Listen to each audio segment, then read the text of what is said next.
I mua I tana matenga ki ngā ringa kōhuru o Wiremu, rāua ko tōna tuakana a Michael Curtis I te tau 2012. Koinei te ia o te kaupapa I rongohia I mui te kaiwhakawā mo ngā mate a Wallace Bain I te kōti whakawā mo aua mate. Nia Glassie had whakapapa.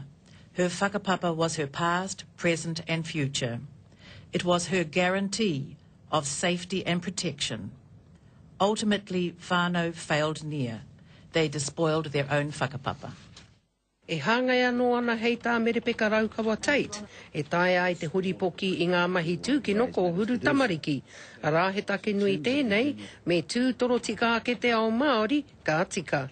We're the ones who need to change things. It's our responsibility. Māori leaders must believe that the eradication of child abuse will be a major contributor to their future well-being and place in New Zealand society. Hei tā rangi a niwa pehiki no o te kōhanga reo o tūporo tuhiki te rangi. I kurai nai a Nia Glassie, ko tīmata te whānau o taua kura ki te whakawhānui atu I a rātau mahere rautaki. Our whānau has also discussed the need to get training to screen for family violence. We have found a person to come and work with the whānau who is certified to give training about family violence.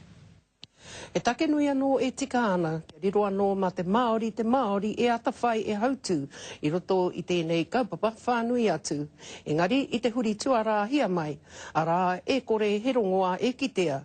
And finally, Māori have to act to decide, start, to do it, to make it happen.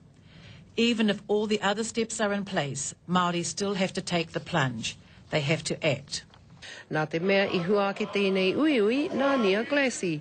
Tūturu e kore ia e wareware hia. A te wiki tuarua rāno o te marama e tū mai nei, ka putai te pūrongo a te kai whakawā, Wallace Bain. Ko Hinerangi Goodman, mō te karere.